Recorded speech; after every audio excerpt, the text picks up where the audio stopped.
Kalian harus tahu, geng. Berikut ini rangkuman berita pilihan Timnas Indonesia terbaru, terbaik, terpopuler hari ini. Timnas Indonesia asuhan Sintayong diminta lakukan uji coba persahabatan sebelum lawan Irak. Asisten pelatih beri bocoran, Sintayong akan panggil wajah baru di Timnas Indonesia demi menjadi lebih kuat. Sintayong mengakui lebih tenang melatih Timnas Indonesia dibandingkan Korea Selatan. STY optimis Timnas Indonesia lolos grup F kualifikasi Piala Dunia. Apa pendapat Anda?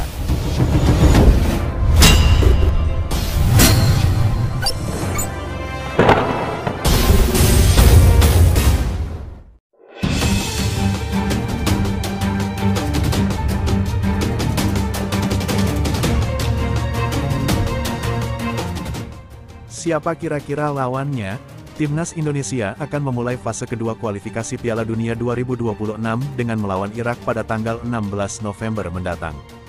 Dengan waktu kurang dari sebulan, Kusnaini berpendapat bahwa skuad Garuda tidak memiliki banyak waktu untuk persiapan. STY harus dapat mengumpulkan pemain dan mengadakan pertandingan uji coba. Jangan sampai mereka langsung bertanding, sehingga para pemain memiliki setidaknya seminggu sebelum pertandingan untuk uji coba. Kata Kusnaini, menurut Kusnaini, adaptasi para pemain menjadi salah satu kunci utama jika ingin berhasil melawan Irak, terutama karena pertandingan tersebut dijadwalkan sebagai pertandingan tandang. Kusnaini juga berharap agar PSSI dapat menjalin komunikasi yang baik dengan klub-klub untuk melepaskan pemain ke Timnas Indonesia setidaknya sepekan sebelum menghadapi Irak.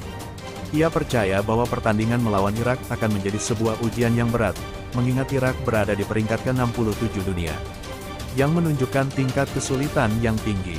Selain itu, Kusnaini juga menekankan bahwa kemenangan besar dengan agregat 12-0 melawan Brunei tidak dapat dijadikan indikator performa skuad Garuda karena lawannya berada pada level yang cukup berbeda. Asisten pelatih beri bocoran, Sintayong akan panggil wajah baru di Timnas Indonesia demi menjadi lebih kuat.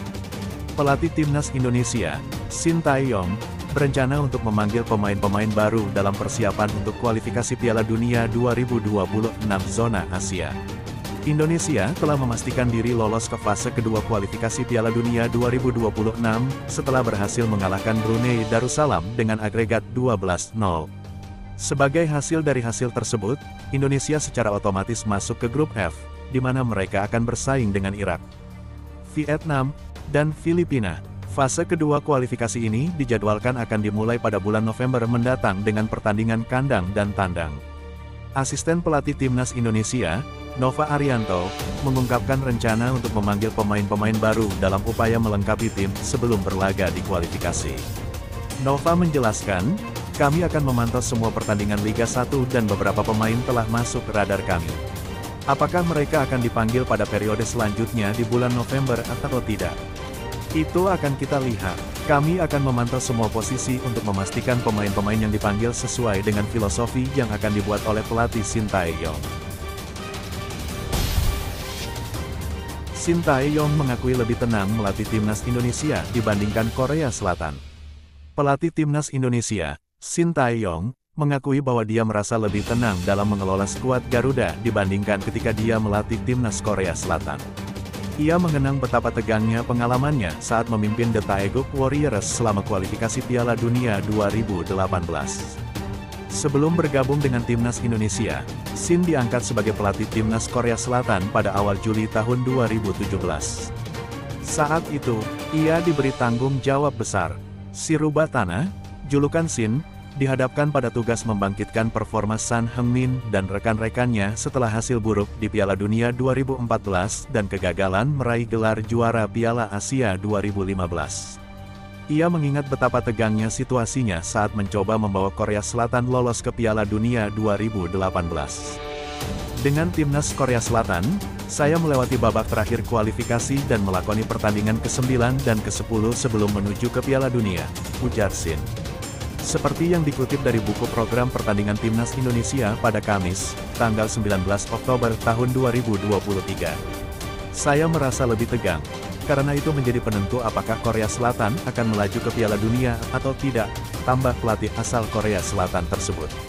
Pada waktu itu, Shin mencapai prestasi mengejutkan dengan membawa Korea Selatan mengalahkan timnas Jerman pada laga terakhir grup F Piala Dunia 2018. Namun, kemenangan sensasional dengan skor 2-0 tersebut tidak cukup untuk membawa Korea Selatan ke babak gugur. Ini membuat publik sepak bola Korea Selatan merasa kecewa dengan pencapaian Shin. Kini, ketika ia telah menjadi pelatih timnas Indonesia, ia merasakan ketenangan yang sebelumnya tidak pernah dia rasakan. STY optimis timnas Indonesia lolos grup F kualifikasi Piala Dunia, apa pendapat Anda? Pelatih timnas Indonesia, Shin Tae-yong, diyakini penuh optimisme dalam membawa tim Garuda maju ke babak grup F kualifikasi Piala Dunia 2026. Hal ini diungkapkan oleh asisten pelatih, Nova Arianto, setelah pertemuan dengan media dalam acara Media Cup 2023 di Tebet, pada Kamis. Nova menyatakan bahwa seluruh staf pelatih timnas meyakini bahwa peluang Indonesia untuk lolos sangat besar. Coach Shin yakin kita bisa lolos dari persaingan di grup F. Kata Nova tentang kompetisi kualifikasi Piala Dunia 2026 yang akan berlangsung dari November tahun 2023 hingga Juni tahun 2024. Keyakinan dari tim pelatih timnas ini didasari oleh beberapa alasan. Selain peningkatan kualitas skuad Garuda, mereka juga telah melakukan penelitian mendalam tentang kekuatan lawan-lawan yang akan mereka hadapi. Nova menjelaskan bahwa kekuatan tim-tim seperti Irak, Vietnam, dan Filipina sudah diidentifikasi. Bahkan, Shin telah mengirim tim analis untuk menyaksikan pertandingan langsung antara Irak dan Yordania pada tanggal 17 Oktober yang lalu. Kami telah memantau tim-tim calon lawan kami, termasuk Irak yang telah kami amati dengan bantuan tim analis. Sementara Vietnam dan Filipina seringkali menjadi lawan yang kita hadapi di kompetisi AFF, kata Nova mengenai pemahaman mereka tentang kekuatan lawan timnas. Kami yakin bahwa kekuatan lawan-lawan ini tidak terlalu berbeda dengan yang kami temui di kompetisi AFF. Meskipun Irak adalah lawan yang belum pernah kita hadapi, namun kami telah melakukan pemantauan intensif terhadap mereka. Ungkap mantan pemain Persib Bandung tersebut. Timnas Indonesia memiliki potensi untuk merangkak naik dalam peringkat FIFA pada November tahun 2023. Sebelumnya, peringkat FIFA Timnas Indonesia telah mengalami peningkatan setelah berhasil memenangkan 2 pertandingan melawan Brunei Darussalam dengan agregat 12-0 di babak pertama kualifikasi Piala Dunia 2026 zona Asia. Menurut informasi dari football-ranking.com, Timnas Indonesia berhasil meraih tambahan 16,95 poin setelah 2 kemenangan atas Brunei Darussalam dengan skor yang sama, yaitu 6-0. Akibatnya, Timnas Indonesia naik 2 peringkat dari peringkat 147 dunia pada bulan Oktober tahun 2023 menjadi peringkat 145 dunia.